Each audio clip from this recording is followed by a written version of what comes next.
a few new faces in the audience tonight, so I just wanted to tell you a little bit about who we are. Welcome to the Historical Society. I've talked to a few of you, and you already know where our village is. Just to let you know about some upcoming events that we have going on. The next one will be the holiday Christmas in the Village, which is Saturday, December 7th. And that is in conjunction with the Richmond, when Santa Claus comes to town and Richmond has the Christmas event then. In January, we have our annual dinner meeting on January 24th for members and their guests. And then, of course, in March, we have our historic tea, which is March 14th, which is a lot of fun.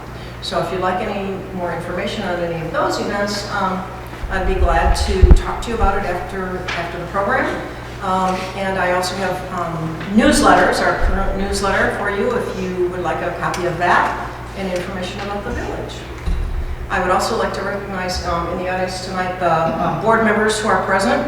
Norm Gibson, Diane Gibson are in the back. Rick Reiner is there. Mary Ellen is the vice president. And we have members of the foundation tonight. Dale Quick is here from the foundation. So, welcome all, and Mary Ellen will introduce our speaker for the evening. And another board member just walked in the door, John Beard. Wave your hands. And Marla, just wave Marla. Because we all know behind every good man is a great woman. So we don't want to leave Marla out of the mix there. Thank you all for coming this evening. And we have with us tonight Judge Denis LeDuc. He's from the 42nd District Court. Some of you may have been in that court on occasion, I don't know. We never know, we don't really want to know either. He started practicing law in 1973. He was a council member for Mount Clement City Council. He was also a county commissioner. And in 2014, he was in the Macomb Hall of Fame. He was inducted in the Macomb Hall of Fame. He also is a history buff and will be sharing with us tonight his knowledge about storytelling through photographs. And he writes for the Macomb Now magazine. If you've never seen that magazine, pick one up when you see one, because there's a lot of good articles in that. Judge LeDuc. Okay. Well, thank you very much for the kind introduction. Well, I absolutely agree that behind every guy is a great woman. So I've got my wife Sharon right here, center, and wave Sharon. Well, I'm going to tell you, as of this year, we just celebrated our 50th wedding anniversary. And five children, 9 children later, and she's still with me. So anyway, well, thank you for the kind invitation. And I'm beginning to feel very, very comfortable being over here with members of RAGS. And I had an opportunity and privilege to once before put on something similar to this. And you know, we all have our hobbies. And one of mine is I collect photographs. And I have certain types of photographs I like to collect. But I want to tell you, in my opinion, I feel that for a hobby like mine, we are in an absolute golden age. We are in a golden age. We're in the golden age of digitalization, scanners, high-tech, high-density resolution photography. And so if you've got precious family photos, and I'm sure you all do, and of course I also urge you, before, you know, people pass on, to get as much information about who's in those photographs, and what cars are in the background, and where that photograph was taken and all. And even if you just put it on a sticky note and put it on the back of the photo, I absolutely urge you to do that, because there's nothing like the frustration of going through a box of older family photos and passing them around saying, well, now, is that great Aunt Mary? Or is that her sister? Or who exactly is this? And I wonder where it was taken. So, you know, those are basic things. The photos can now be restored beautifully through the applications like Photoshop, Adobe Photoshop. I will mention right now, it's almost like I'm putting in a plug for them, but Sharon and I have discovered an excellent photo lab over in Troy. And if you're interested or you've got photos to restore, you might take a quick note of this. And that's Titan Photo. And that's what we've used over in Troy. Sharon, Titan Photo is near what intersections? 15 and John R. Okay. Pretty much. All right. And there are others, but that's simply one that I've had no reservation whatsoever to entrust an important family photo with. They did a beautiful restoration of a photo of Sharon's grandfather in his World War I uniform. A real precious family.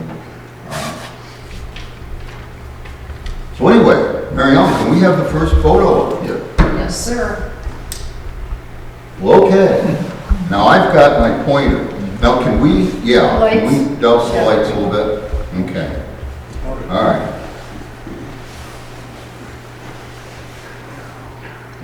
That's good. Now, does anybody have cats? No cat people? Oh, okay, you're cat people. What's one of the best toys you can have with your cats? You bet.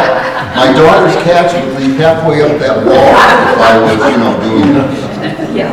In fact, I think that's how I lost my pointer, and I handed it to Mary Ellen. Well, all right. I love this old black and white photo. You are looking at the Mount Clemens racetrack. How many knew that Mount Clemens had a racetrack? Yes. Okay, well, it goes back to 1916, that site, and it was originally a horse track. And there were horse races there through about 1924.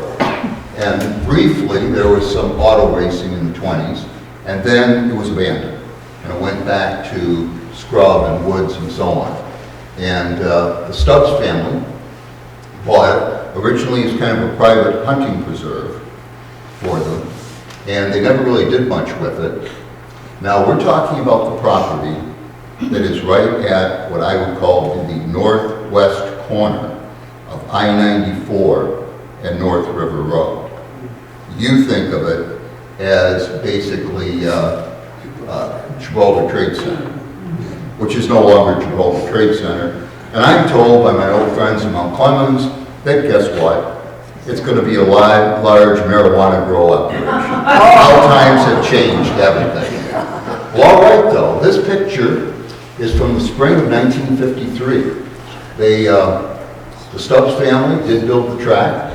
You can see here that is a dirt track. Very clearly dirt. You can see the gravel. And it was opened in 1951. And I have a lot of personal memories myself about the racetrack. I was never involved in, of course, like all kids who grew up in the Detroit area, we worked on cars, but we didn't race them.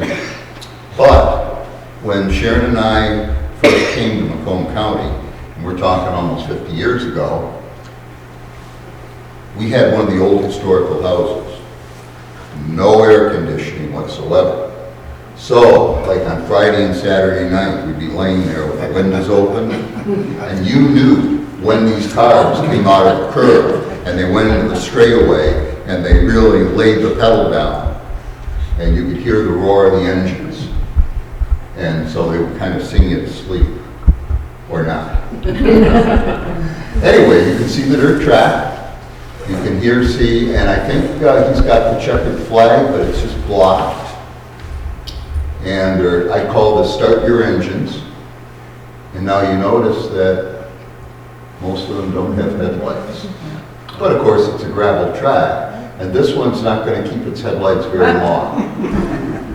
And of course you can see the painting on them, you can see some of the numbers. There's number 3. And of course the stands are packed. Car racing in the 50s, very popular. They pack that 3 times a week. They pack that particularly Friday and Saturday nights. So I call it, Start Your Engines. This came from the Daily Monitor Leader, okay, which was the precursor of Macomb Daily, from their archives. And if you're ever interested in looking at their archives, they are all have been given to the Mount Clemens Public Library. They are in charge of it. They still belong to the Macomb Daily, but they are preserved by Mount Clemens Library, and it's a great source. A lot of it's digitalized, a lot of it's not.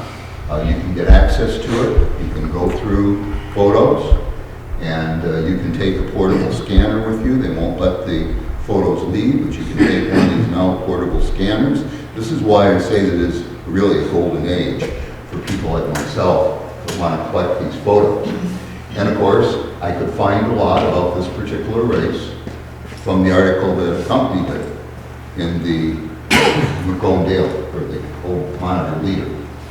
So, if you look closely, you can see the fence barrier. I don't know, as fast as these cars go, I think I would have wanted more than just that little fence. And now, the track was paved eventually in the 1970s. It closed in 1985. It closed. Race car driving was not nearly as popular. Got into severe financial problems, and it was sold eventually to Gibraltar Trade Center for redevelopment. There were many, many well-known race car drivers that came from all around the country to race on this track. These are what they called super stocks. In other words, they weren't necessarily a stock car. They were engines that were supercharged. In other words, not with a lot more horsepower than you could get coming out of the factory. So there was stock car racing, then there were super stocks, there was powder puff, which is exactly what you think it was.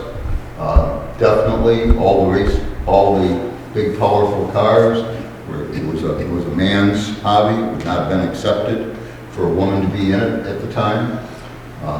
Many local Mount Clemens people, neighbors and other people I knew in Mount Clemens, had great memories of this track.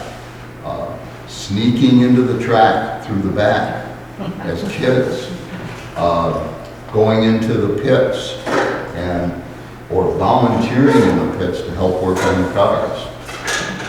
So, I think we're ready, Mary Ellen, for the next photo. Well, all right. Now this, the last photo was the subject of an article that we did about, I think it was about a year ago in the Macomb Now magazine, and on the racetrack, and the history of the racetrack. And I got tremendous response from people telling me their memories of the racetrack. And I found out that there is a site where a Facebook site, where many people who have personal memories of the track, or as being young kids and going to the track with parents and working in the pits, keep in touch and have a semi-annual reunion. Okay, let's go on to the next photo then, Mary Ellen. Okay, what a jaunty looking bunch of young men, eh? Aren't they full of themselves? Well, okay, the source of this is the Selfridge Military Air Museum. I found this photo there, and this was already digitalized, so I was able to easily get a digital copy. And this is the famous Captain Eddie Rickenbacker, World War I fame. It's a 1917 photograph. This also was the subject of an article at the time of the 100th anniversary of Selfridge Air Force Base, 1917 to 2017. One of the first military airfields in the country. And this was known originally as Joy Field, and it was owned by the Packard Motor Company. It was used for purposes similar to the later Packard Proving Grounds. It was rather marshy and low, but it was acquired by the military in 1917, and of course, once again, America was going into war totally unprepared. And probably the leaders in aviation, which Aviation at that point was about 10, 12 years old, that's all. Were the French and the Germans, and the Americans were far behind. The SPAD aircraft, see the two-wing, SPAD aircraft, is a French aircraft, or this is a copy of a French aircraft.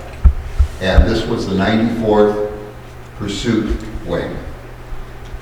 And it was called the Hat in the Ring Squadron.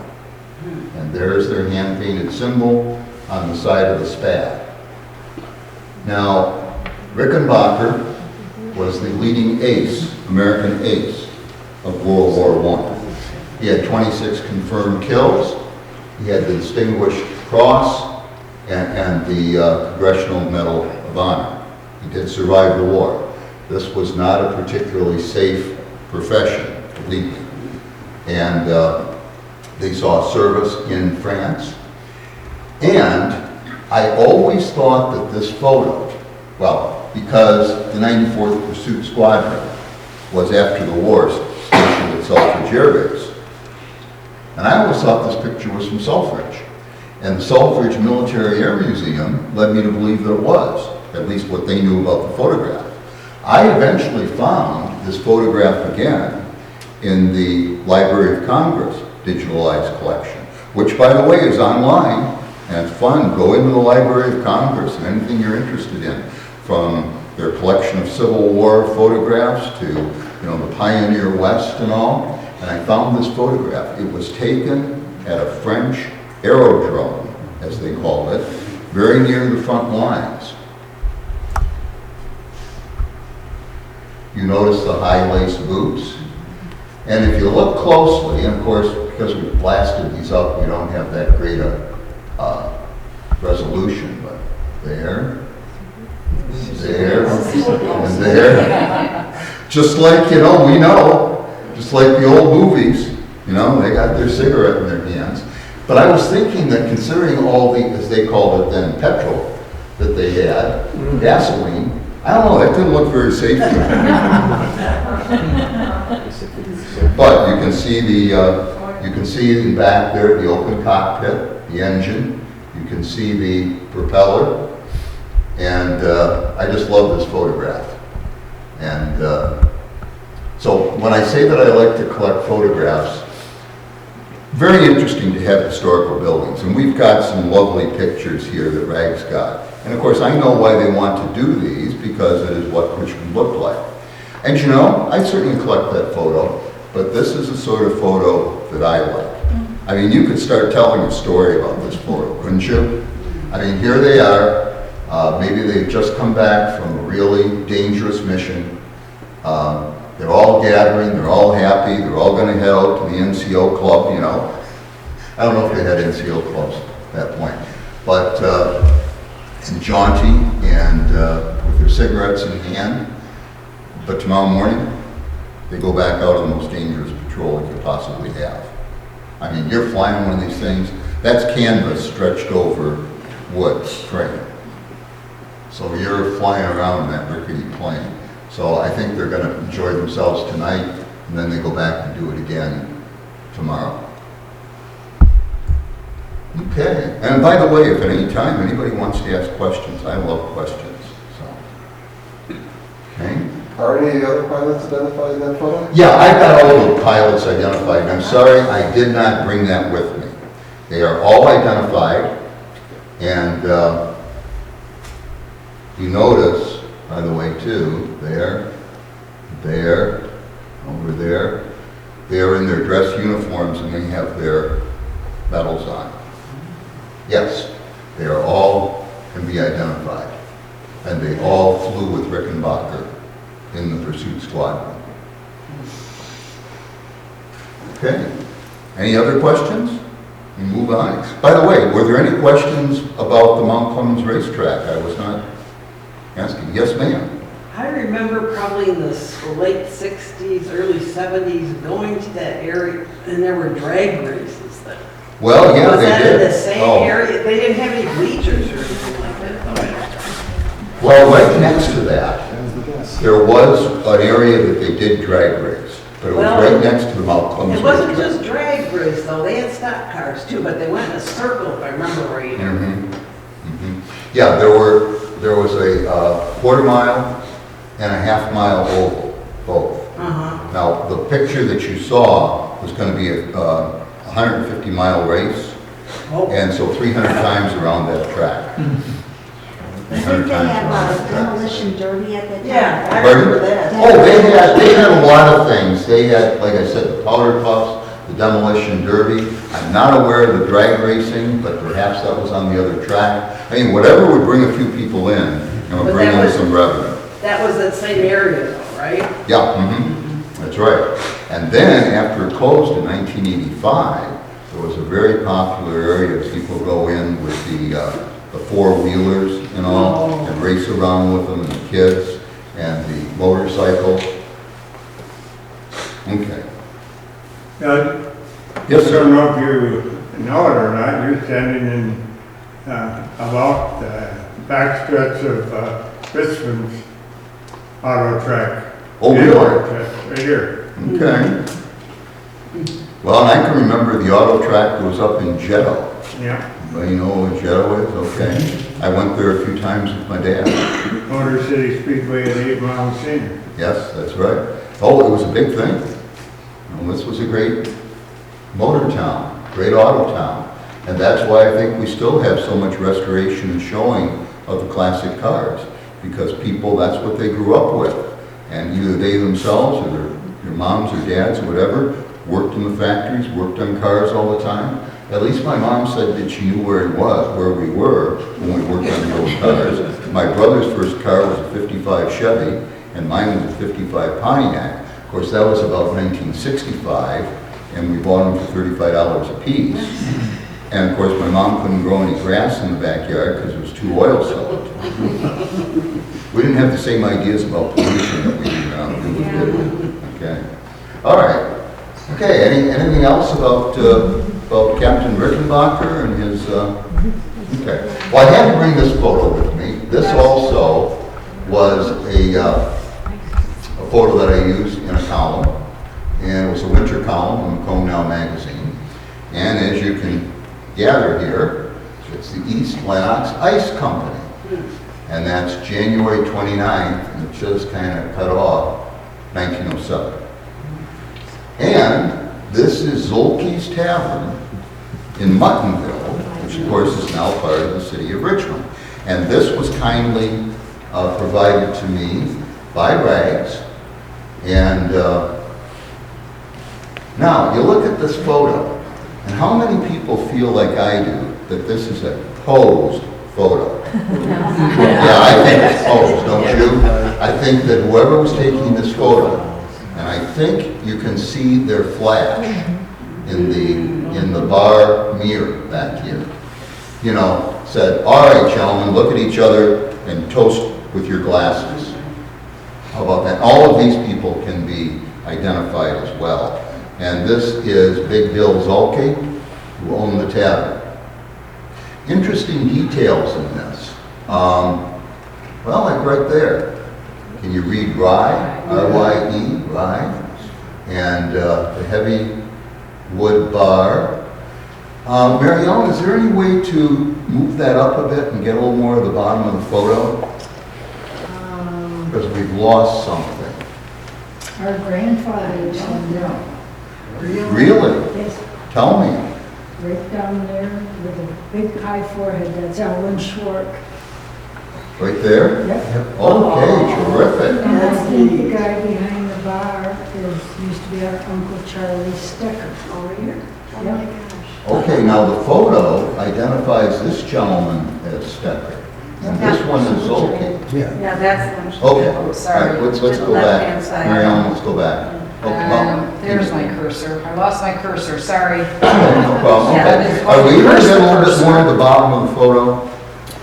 Well, if I try loading the picture again, you want me to try doing that? No, that's okay. But anyway, the heavy wood bar, and down here, this photo is just trimmed a little bit too much, but there is the old brass rail, and right in here is a spittoon. Let me see if I can pull that up real quick for you, Okay. Dennis.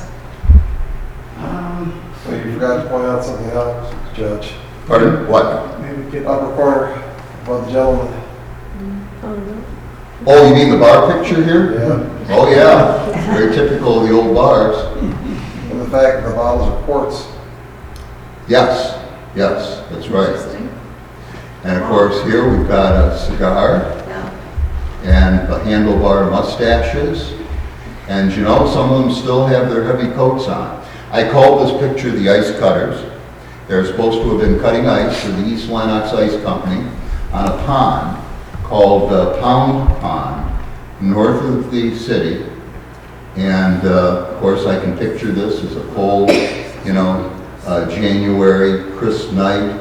I can picture all around the eaves of the Sulky Cavern, the huge icicles and all. And you can hear the creak of their boots as they walk into the bar after a long, hard day of cutting ice. And of course, cutting ice. I can remember my grandmother referring to the refrigerator as the ice box. And I'm sure all of you can too. And I remember being kind of confused about that as a kid until somebody finally explained to me. But when I was an exchange student in England, the mama in the house that we boarded at in London had an ice box. Had an ice box, and the iceman came. And his truck was packed with ice, and around it was packed sawdust. And of course, oftentimes they used straw and stored it in an ice house and would stay well through the summer. Any luck there? Yeah, I'm getting there. Keep talking. How do you know I'm not running out of breath? Oh, I think you're doing a wonderful job. Okay. Well, and so, the old-fashioned ice house. And so they were cutting ice in January to store away in the ice houses. And I was going to at one time research where the East Lenox Ice Company was. Anybody have any memory of that at all? No? Okay. But that pond is on M19, isn't it? Isn't that the one you're talking about? I think so. My mother in high school said they used to Which pond? ice skate on We it. call it Reese Swift Yeah, that's it. when we grew up. Okay. There's the Any better? spittoon. There you go. Yep, thank you, Mary Ellen. So, it's also a matter of studying the detail in these photos. And of course, we are looking at it pretty blasted up, so it gets kind of grainy. In my opinion, I believe this to be a gas lamp. See the piping? Oh, yeah. Yeah, that's a gas lamp, and of course, it's reflected in the mirror. I believe there is the liquor license on display. What is interesting is there is a group of short people who also had a store. Grocery store. Yeah, the grocery store. And, Yeah, Zolke's was just in that building.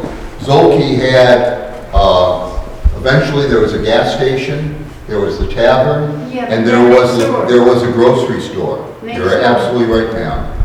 So you have, They took up that whole corner. yeah, so you have Silky family who own the store and Short family who own the bar also. Yeah, Judge, what's at that location now?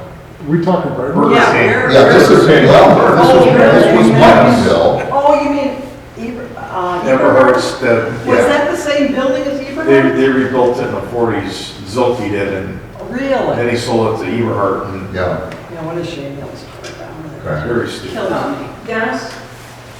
Yes, ma'am. No. Yeah, go ahead, sir. It appears that Mr. Schwartz there in the bottom right is wearing a tie Yes, he is. and has maybe a handkerchief in his top pocket, which means he may be wearing a suit, and all the rest of the guys are in work clothes. That's true. Maybe it was the foreman. Yeah, maybe he's the boss. Yeah. Because here we've got the plaid work shirt and Yeah. the bib overalls. Fascinating picture, isn't it? And one more comment. We have in our collection a picture of them harvesting the ice from the pond out there. Oh, I have seen that, yes, Tom, you do. You've seen that picture? Yeah, I've seen that picture. Wonderful picture.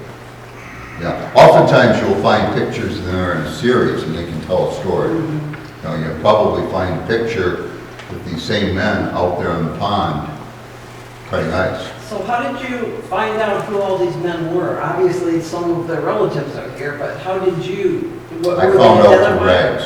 Oh, okay. Yeah, they had identifications of all the people. What I year think was they're this? identified. 1907. They're identified in that Richmond book. Yes, and I'm going to talk a little bit about these. You know, if you're interested and don't want to just do what I do and collect photos, this is the Arcadia series. These are a wonderful series of books. I don't know of a local bookstore that carries them now. Barnes & Noble on 59 used to, but there's 1,000 of them. And you We can have go the author online. with us. Pardon?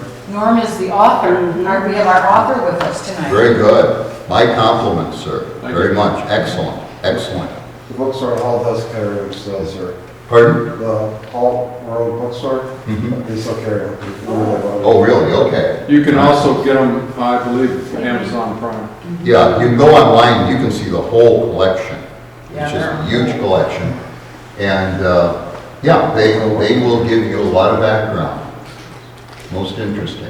Anything else anybody wants to point out or ask about this photo? Alvin Schwartz's wife was Charlie Stecker's sister. Okay. Sure. They were a good group. I've been trying to figure out what that is. Anybody got any thoughts?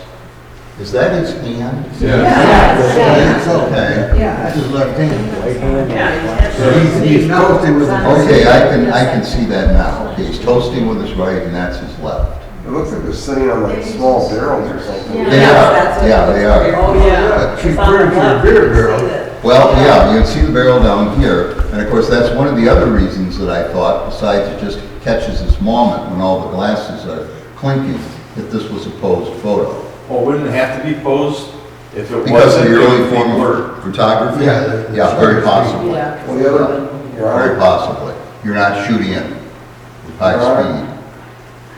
Okay. Judge? Dennis, Yes. question? No, actually, in photography, 90% of the time you can tell if it's a posed photo if you can see all the faces. Because the photographer will take the time to make sure that if you can see everybody's face. Oh, Well, the position where the bartenders are just in a Yeah. position where Because you you can can be see seen by everybody's the face and camera everyone else, that's and right. all. That's no, they're right. all toasting at the same time. Yeah. That's right, exactly. 9 casual photos, you can only get most of them, not all of them. Right. Anyway, that's one of my favorite photos. Yeah, it's neat. Okay, we'll move on then. Okay. That's cool. Well, all right. Also, January 1950. And this is the Davis Hardware at the intersection of Romeo Plank and 27 Mile Road. Oh, yeah. And I'm sure some of you remember it. Do you remember Nesbitt's Orange? Okay. And you remember the Texaco Fire Chief's hat? And if you look closely, these are glass reservoirs. So these are the old hand pumps where you pump the glass up into the gas up into the calibrated glass reservoir, and then by simple gravity, it came down the hose into your car. And McCormick Deering, which was International Harvester, the New Idea Farm Equipment Company of Ohio, Davis Hardware. And if you notice architecturally, this is one of those old buildings that's essentially got a false front. Okay? Because there's the actual roof line in back. And of course, the leaves were all down. This is January 1950. And generally, I would have this photo, I'd certainly collect it, but there's another reason why it's important to me. And we're going to see that in a couple of minutes. Anybody have any other observations about this photo? The car? Yes, sir. That was probably, the hardware was probably the next generation, because New Idea and McCormick Deering obviously were farm equipment. That was Yeah. probably a farm equipment dealership. Along that time, it was expanding so greatly, they probably moved to another Well, no, they're there. Okay. The hardware, from my research, the equipment was out back. You know, that's what this is also a photo from the Daily Monitor leader. And the Daily Monitor leader talked about the gas pumps out front and that the farm equipment was outside around back. So that's the best I can tell you. And this was simply the old-fashioned hardware that carried virtually everything. Is that building still standing? Pardon? Is that building still standing? No, it's not. No, it's not. Now, Davis was originally called Brooklyn. And they had to change the name, and that happened to a number of various small towns because the United States Post Office insisted in about 1880 something because there was another Brooklyn, Michigan. So anyway, so let's throw up the next picture. Okay, this is the interior of the Davis hardware, which is why I'm so interested in the facade of the hardware. And I think we all remember these kinds of hardwares. I can remember getting dispatched by my grandfather or my father up to one of these stores. And of course, they carried virtually everything. And I always remember there was the Uriel hardware, and it was at Kerrville and Whittier. And it was just this massive pile. This is neat by comparison.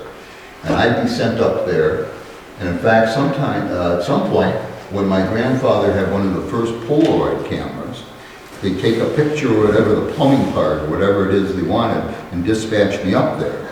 And Mrs. Uriel would push through all these boxes and things and suddenly reach in one and pull it out, and there it was. So anyway, this is at the same time, and what this is really about is this is what the local store often served as. This was a gathering place. This is like going down to and sitting in the grocery store, the old-fashioned grocery store by the fire, and pulling out the checkers. So this would have been in plain view of the customers, closer to the front. You can't see it well, but there is, when you study the photo closely, there is a large oil stove. So they're gathered around the stove, probably still not too warm in there, because they've got their plaid wool on, engineer's cap, and they're playing pinochle. I know they're playing pinochle simply because the accompanying article in the Monitor Leader told me. Not because I'm particularly perceptive about cards. And I think he feels he's got the winning card there. This is Harold Luckman, who owned the Davis hardware. He's also, as you can see, in his plaid wool, his fedora hat, and his cigar. And when you look through here, you've got chain, you got horse harness.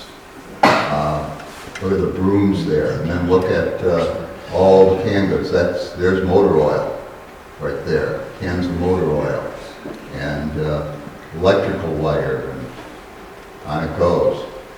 Fascinating picture, isn't it? Particularly in light of the outside photograph of it. And of course, we know the leaves are down, obviously the farms are battened down, and so they've gathered, a whole group of men have gathered, instead of it being in the local Coney Island, whatever, they were gathering in the hardware store around the oil stove. Rooms over here as well. Any questions about this one? What is way over to the right of the doorway? Is that Okay, yeah, the right of the doorway, those are the handles on things like hose and rakes. Now, they're cut off in this, but if you had the little larger version up here, you could see the heads of the rakes and the hose. Good question. Yeah, those are the handles. What would be the little white things here? That's a good question. I'm not sure what those are. I'm not at all sure what those are. So if anybody want to venture a thought, I'm very open to it. Well, one theory that was suggested to me is that since we've got some electrical parts and all here, people remember the old knob and tube wiring Yeah. All those with the insulated porcelain, things. Yes. with the porcelain knob and tube that went through? And it was suggested to me that that's what these are. Well, the electric fence insulators were very Yeah. predominant in that. In that era as well? More than Okay. the wiring, so that possibly. Sure. Yeah, since this is a hardware store that serves the local farm community.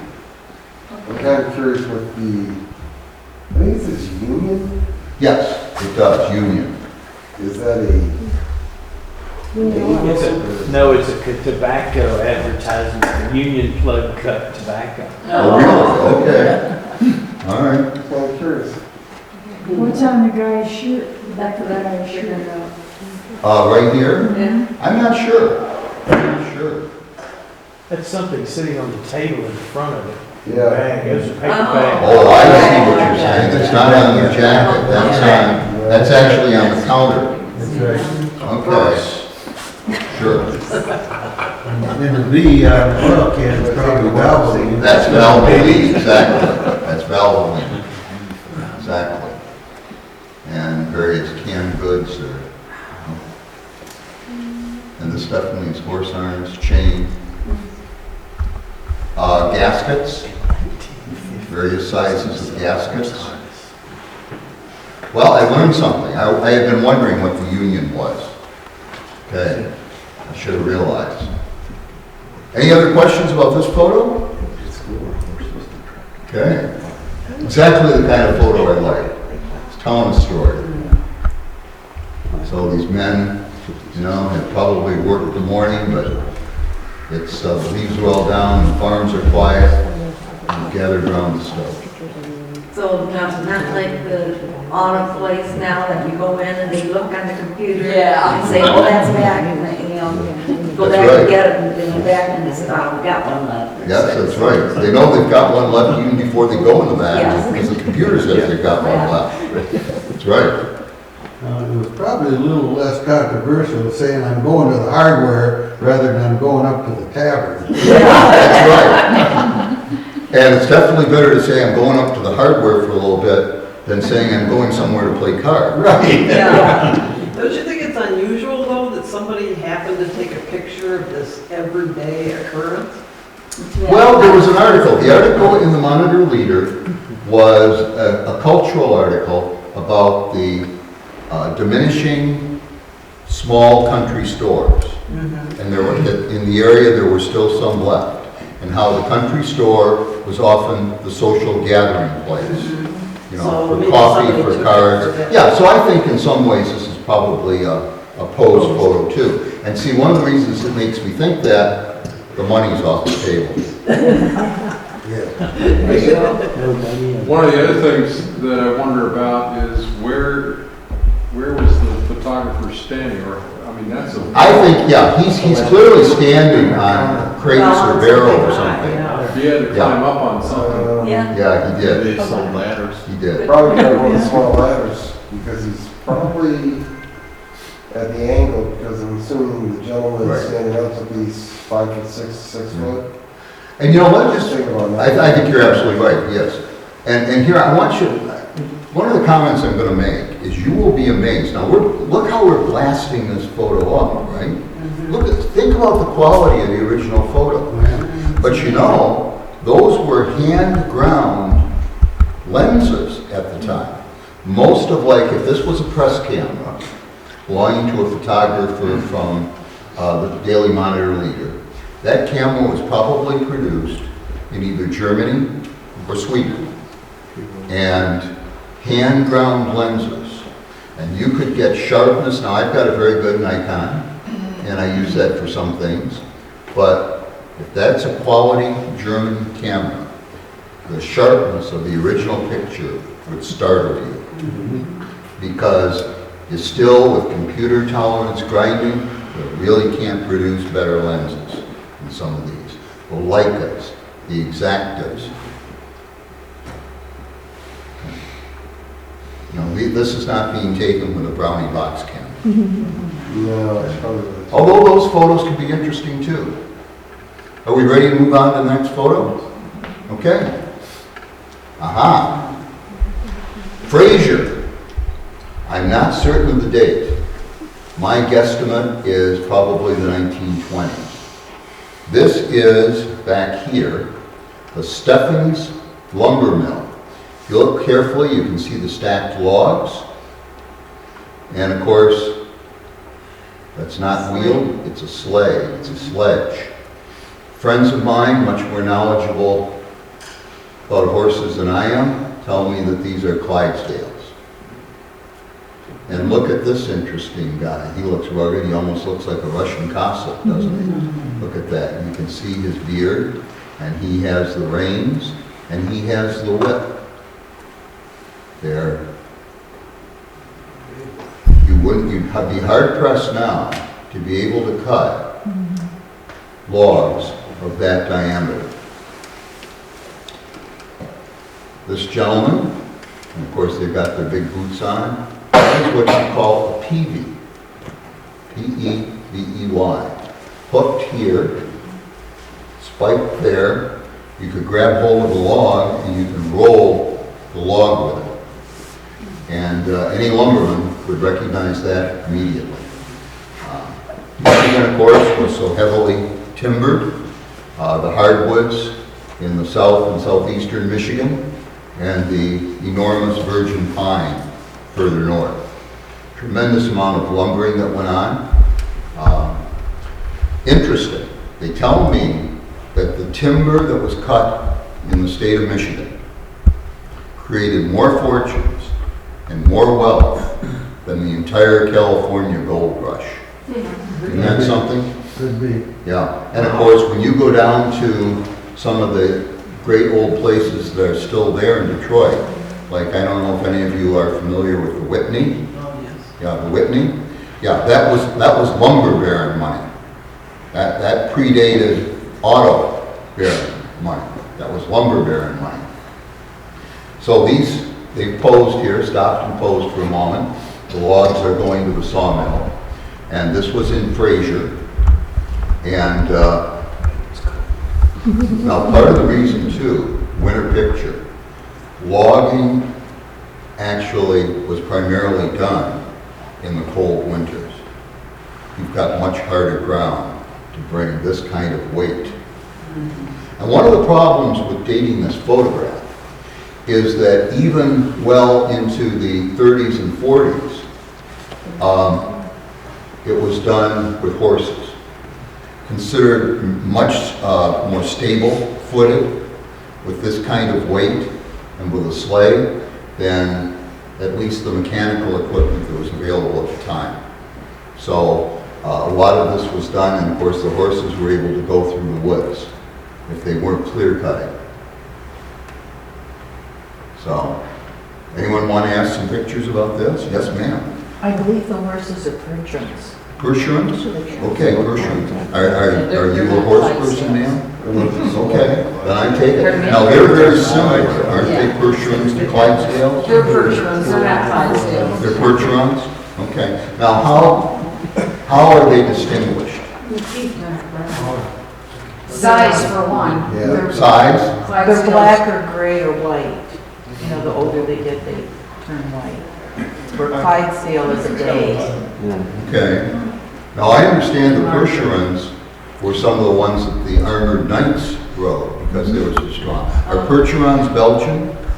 No. Belgians are chestnut. Okay. Okay. Well, I appreciate knowing that then. The horses are covered, it's so cold. Pardon? Horses have a blankets on them, it's so cold. I don't think so. I think that's just the leather horse harness. I think it's just the leather horse harness. But Is that a two-man saw between the two gentlemen? I was thinking that myself. I can't tell for sure. Just the bolt. You mean this? Right, yes. Yeah. And you notice there's really no seat for them. No, They're just right on the it's not logs. there. They're right It's on like the they logs. fall off.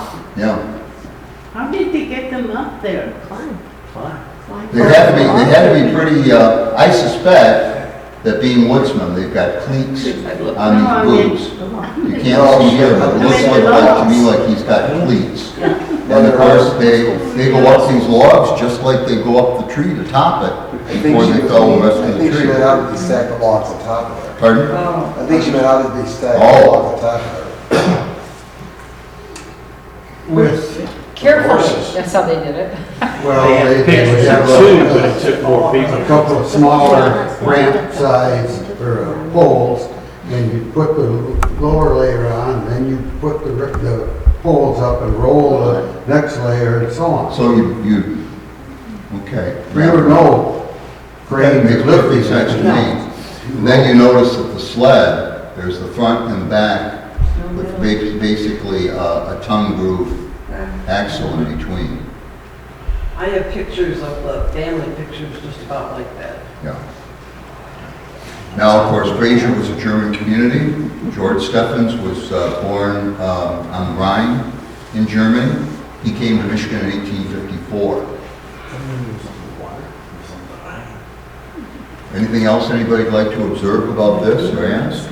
What's amazing is the amount of weight Oh, that yeah. those two horses Yeah, are able to pull, especially the sled. I suspect maybe they had to make them go sideways a little bit to loosen one sled at a time, one runner at a time, because that's That is astounding, the amazing. amount That of two weight. horses. Enormous amount of weight. Enormous amount of weight. But, you know, I think what the story is here, you know, they've been out cutting the timber, maybe the day before, bringing it into town. You know, do they work for Steffens? Are they sort of what we call independent contractors? Are they bringing their logs that they've cut in to sell? Sort of like the farmer would bring his crops in to sell and bring them to the grist mill. They're bringing their wood to the sawmill. Okay. Should we move on, Mary Ellen? Okay. Well, for our 50th anniversary, Sharon and I worked our way down to New Orleans. And I've never been much of a country music fan, but on our way back, we came home through Nashville. And this is an interesting photo in that, and it's why I put it in here. It's a photo of a photo. Now, this isn't something that was digitalized or that I scanned. It apparently is to be found in the Library of Congress, and it's circa about 1925. And this is simply identified as a farmer near Shreveport, Louisiana. I was looking at, I think this is fascinating, his daughter peeking around the edge. But it was in the Country Music Museum and Hall of Fame. And while I've got an exceptionally good Nikon, I didn't have it with me that day. That is taken on my iPhone 6 on high density resolution. How about that? And it's still even blasted up that big. Yeah. You can see the quality of it. Look at that weathered face. Yep. Look at that weathered face. But here he is. This is his entertainment. You know, there wasn't a whole lot of entertainment on a sharecropper's farm, but he's got his guitar and a fascinated daughter. And the photographer has caught this. Of course, I was wondering if this was in the Library of Congress, and I'm going to find it in the Library of Congress. I was wondering if this was one of the many federal programs. Of course, those were primarily in the 30s, along with the Civilian Conservation Corps and the WPA and all, where they would go into rural areas, actually record some of the music, and also would photograph and keep historical photographs for the collection of the Library of Congress. If it's truly 1925, it would be a little bit early for that, because of course the economy was roaring in 1920. But I just wanted to put this in to show you what you can do with even some of the poorer equipment. So if you're simply even got your cell phone and you come across a picture, you're not going to have an opportunity to, get it any other way. So we were walking in the museum. Did you know, hon, that I had this picture? No, I didn't know. Okay. Anybody want to ask anything about this? Because I know very What little is about that it. next to the girl that, it looked like it'd be like you hooked that over a door thing that I don't know. It's the Well, latch. that's the door latch. Oh, I That's know. the door latch. See, I was looking at it the wrong way. yeah, that's the door latch. Yeah, I was thinking it's flat, it's not. That appears to be that there's two doors there. There looks like there's one directly behind it on hinges, and then the one that's. Okay. Yeah, see, there's the hinge. Yeah, that's And what I this couldn't is figure that also out. a door that she's Trying to peeking look at it. That's a around. sliding door, I think. Yeah, see, Now I this see is, that, yeah. this is a door, and then this is a door Yeah, I that didn't she's see peeking that. around. And that makes it interesting, why would you put a bench in front of a door? Staged. Good question. That's interesting. And then there's a string on his guitar that he probably puts over his shoulder. Yeah. Right there. There's that. And then I think this is some of the guitar string as such. I think that goes right down to his lap. I think that's part of the string that goes over his shoulder. Yeah. Well, I agree with you there. What is this to you? That's where he tied it off. It's the That's the access. string. Okay, all right, I can see that. Anyway, I love this picture. There appears to be writing on the left-hand side or something. Yes, there is. It's either something written on the barn, or it's something someone wrote on this photograph a long time ago for identifying it. Professional photographers here, you can see they would do that. Flower was a local photographer in this area, took many, many pictures that we now consider to be 1925. historical, and so it could well be something like that too. But just the interplay of the two parties, the stories you could think about telling about that. To me, he's looking like, now what do you want me to do? Why are you here bothering? Yeah. Okay, any other questions about I've that? never picked a guitar before in my life. I have to pretend to play. Okay, shall we move on then? Okay, 1920s, also from the Country Music Museum, and of course the old radio. And here they are, they're gathered around, and in the rural areas, in fact, they may have been even battery powered. You'd have to charge the battery, you couldn't play it very long before the Tennessee Valley Authority, of course, brought rural electrification, and everybody's listening to that. Either they're listening to the local preacher, or they're listening to the favorite country western station. So I thought this was a fascinating photo as well. Now you notice the line right through here. And it was in two panels on the wall of the Country Music Museum when I took this. And she was out of focus. You can see the focus is on his face. Yes. His shirt has been pressed. There was a seam. I mean, they're very clean clothes on those. Oh, you used to iron everything. Yeah. Oh, yeah. But I remember They my didn't mother, even I work. remember my mother handwriting every one of my dad's shirts. he didn't come in from the field that day. This was Sunday. This Saturday was night was Sunday. Sunday afternoon? Yeah. Yeah, probably Sunday afternoon, that's true. The true. girls got They took the her sandwich. And I can remember a radio very similar to that from my grandmother and grandfather's. Yeah. And You have a record player in the back here. Yeah, that's what I was thinking. do you think that's a record player? I was wondering about It's a that. Victrola cabinet. Okay. I saved my grandmother's radio like that, had it finished, which is hard to do. Precious, precious. And then I can remember what they called a cathedral radio. It was also in one of my grandparents' homes. And it, you know, kind of had a curving shape. Yeah, like the one I that. had more curved. So, you didn't know I had this picture either, did you? Okay. Your Honor, Yes, sir. Yeah. the photo directly above her head, the one in the frame, Yeah. the little white area, I don't know, is that like a? I think there's some kind of a label on it. I think it's a calendar. It's a calendar photo. It's like- Yeah. So you think this is a calendar pad material? Not necessarily, the calendar part may have been removed. Okay. The picture was so dear that they kept it year after year. And that white part is probably an advertisement for I think it's plaques, a plaque saying she won first prize. And of course, I can remember my grandparents' homes. I can remember everything was wallpaper. And I can remember the curtains like this, and once a year, my mother and my grandmother would take them down and wash them, and then there was a frame that they stretched them on with all the small tacks to dry. Right above the bed, isn't there a push button?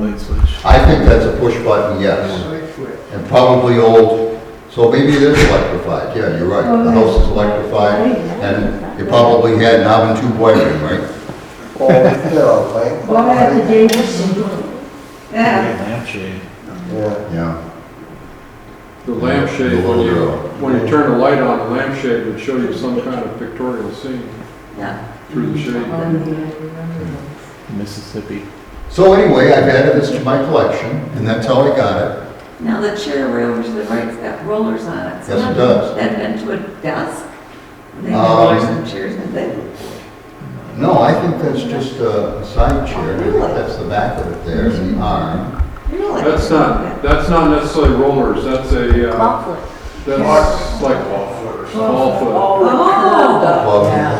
Okay. Sure. All right. Okay, thanks.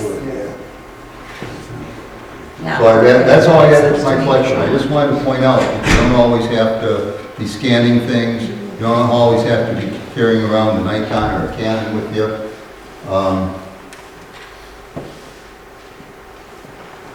And of course, he's got a fresh haircut. Yeah. She looks hard. I think she's sleeping. He also wears a hat out in the field, that's why his forehead is so white. Oh, yeah. Good observation. And then I was wondering, do you figure these are porcelain knobs? No, They look white compared to the they could be dark cabinetry. Well, so the vase of iris, what is that? Pardon? The flowers, iris. The vase there, It's yeah. not, I don't think it's glass, it looks more like It looks metal, doesn't it? Metal. Yeah, it looks metal. You can see the reflection in it. And I felt, remember what the old pocket doors, everybody know what I mean by an old pocket door?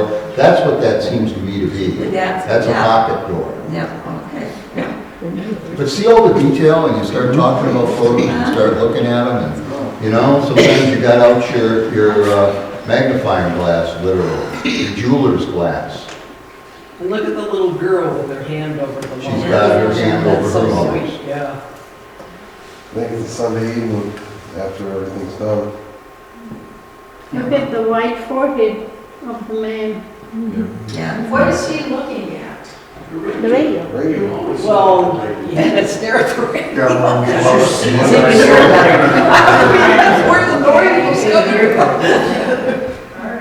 Watch the radio, because you didn't know that when he says you're going to watch television. Are we ready for the, I think the next one's the last photograph. Let's, oh no, okay, also from the country, who likes to go walking after midnight?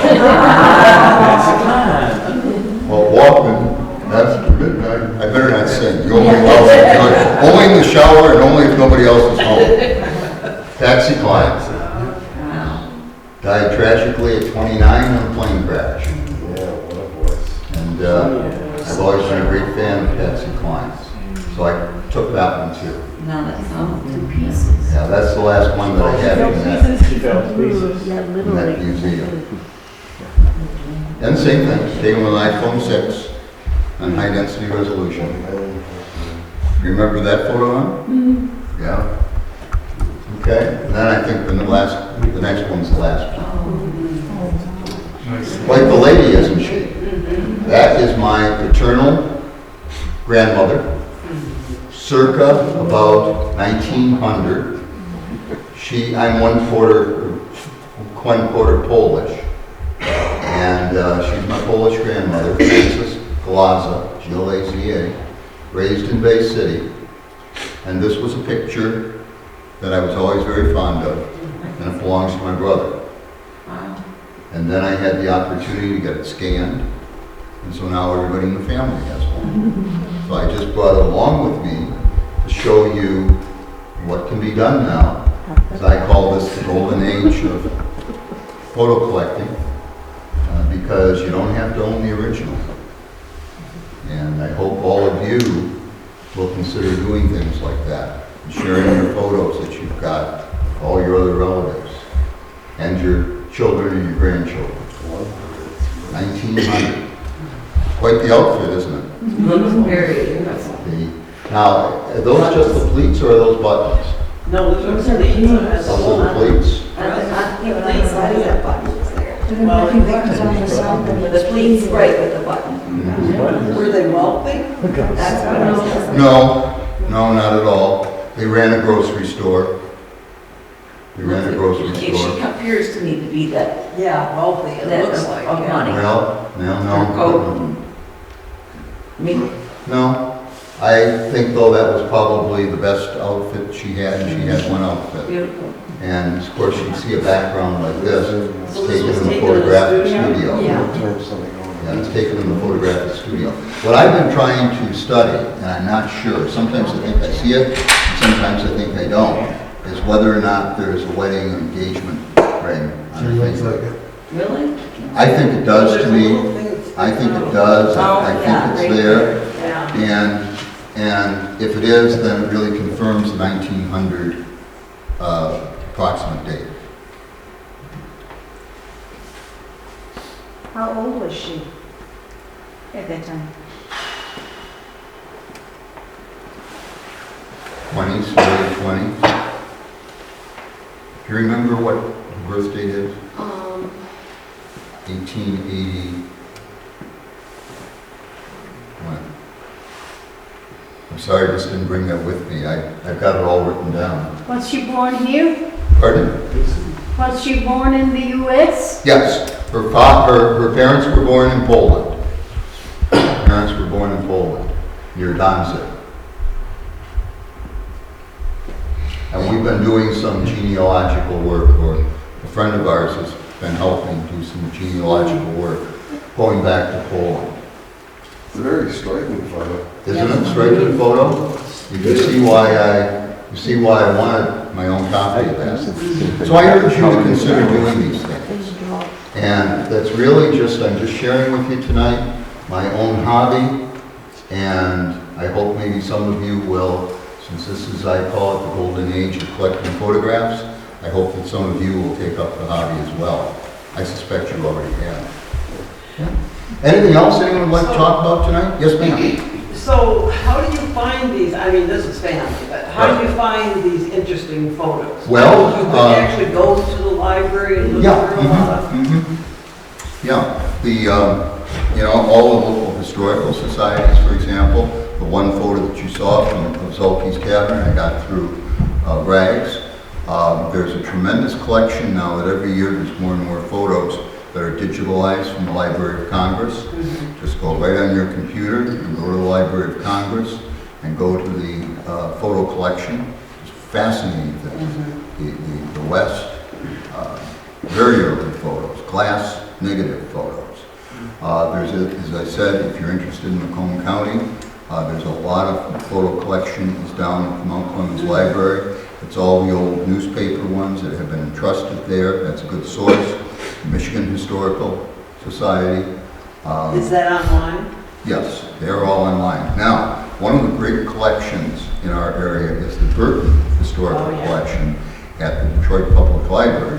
Unfortunately, very few photos of the Burton collection have been digitalized.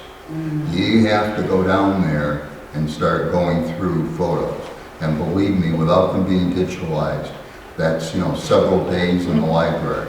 And they're not well cataloged. Oh dear. I would very much like to see the Burton Historical Collection get some kind of a major grant, federal or state grant, because that is expensive for people to go through and catalog those photos and digitalize them and all, and it really should be done.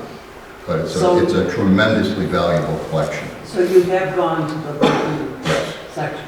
Yes. So how much other information do they have there? It's genealogical too, isn't it? Yes. Yeah, the Burton Historical Collection is a lot. If you're interested in things like, say, the role of Michigan from the Civil War. Tremendous Civil War collection down there. Oh. Fascinating photos. Fascinating photos. So it's a little bit every place, and I will find them in someone's private collection. I have a great photo of John F. Kennedy speaking in downtown Mount Clemens when he was campaigning in 1960. I didn't know he was there. Yes, he was. And I have 2 photographs, and I found them in a local family collection, and they were kind enough to loan them to me, and I copied them. Yeah, I copied them. And in fact, one of those photos was used in the Macomb Now magazine. Around that same time, of Kennedy's assassination. Around that same time he was campaigning, he was in either Eastland or Eastgate parking lot down by 11 Mile Road in Gratiot. You know where it was That's Eastgate. And as a 4-year-old, it stood there patiently while my dad and I watched this speech he gave. Dad was looking at him, I was looking at SS Kresge's right behind him. There was popcorn involved in it right after, but stood in line and shook his hand. Oh, that is so As a neat. 4-year-old, yeah. Well, I remember. And he looked right at me when he shook his hand. Everybody did. You'll always remember that, won't you? Everybody that stood in that Of course, every one of us remembers exactly where we were when we heard the news of the assassination. Absolutely. Just like we do about September 11th. But I'll just tell you a quick story. I remember telling my oldest daughter about having seen John Kennedy. And then she looked up at me and very seriously she said, "Daddy, did you see Lincoln?" Sure, hon, I did. Yeah. You should have replied, yes, honey, it's parked on the lawn. Right. Well, you know, the judge that I succeeded, who's still alive and going strong, Judge Richard McLean, was telling us the story about his mother died when he was quite young, and he was raised by his aunt in Rochester, New York. And his aunt told the story about being taken down to the train station to see Lincoln's funeral train come through, I have all seen draped that. in black. Yeah, in Springfield, they have Yeah, part and of she that. was like 5 or 6 years old, but they said, you remember this. And she remembered and told that story. Wow. My grandfather used to tell that at the state fair, he saw Buffalo Bill. He was an old man then. Okay. But he was still He's apparently still- making the rounds of. Still bringing his Wild West show to Yep. town. Yes. Those are exactly the kind of photographs, though, you would find in the Library of Congress collection. I'm sure you would. Well, anyway, I just brought you some things I'm interested in, and I wanted to share them with you, and I appreciate the invitation to share them with you. Something else, just ma'am? You're very right about the family photos. We had growing up the sacred black album that my mom made, and there's 4 people. Who's going to keep it? Who's going to get the photos? Doesn't matter. We scanned most of them. Everybody has copies. Yeah. Excellent. And that's Absolutely just excellent. such a thing. Yeah. Yes, ma'am. But from my perspective, as a family genealogist, please label those. Grandma and Grandma gave me a big box, they're beautiful. I know I'm related to these people, I have no idea who they are. Right. Yeah, in my family, they're all kept in a cedar chest. Yep. They're just piles of photos in a cedar chest. Just have a party one day and sit around and. And Elvin Schwartz that was in that picture, he had shoe boxes of pictures of buildings in Richmond, the Steyer funeral, weddings. He was always taking pictures. Last place. So what happened to him? We in the family have them. We just took them and went 1, 2, 3, 4, 1, 2, 3, 4. We didn't even try and You know, it'd be sell so them. nice if you could make copies and donate it to the Historical Society. Yeah, we do have. Because those are, they're, really valuable to other people too. Well, I want to thank you very much for the invitation to come join you and share with you tonight. Obviously, I like doing this very much. And I can tell from some of the questions and the attention and the patience you've had as I just keep talking, that you also have many of the same interests. So, thank you very much.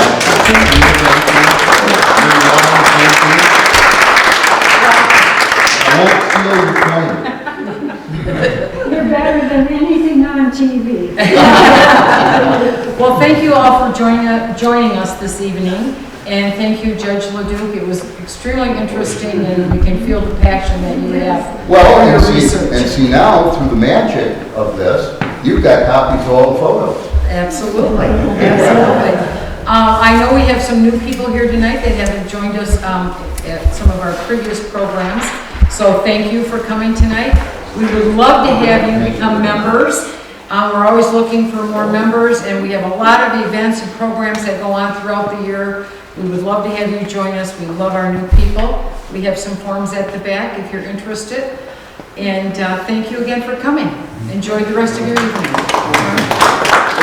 One other thing, we have scanned, I think, all the photographs, old photographs that we could, and some of those we've made into hard copies that we put into notebooks that are on our main floor that you come in. We've got, I think, 10 notebooks that are filled with photographs, broken into like Cooperstown, Ridgeway, Muttonville, schools, churches, farms, so on and so forth, so that they're categorized in some way. So come on by and take a look.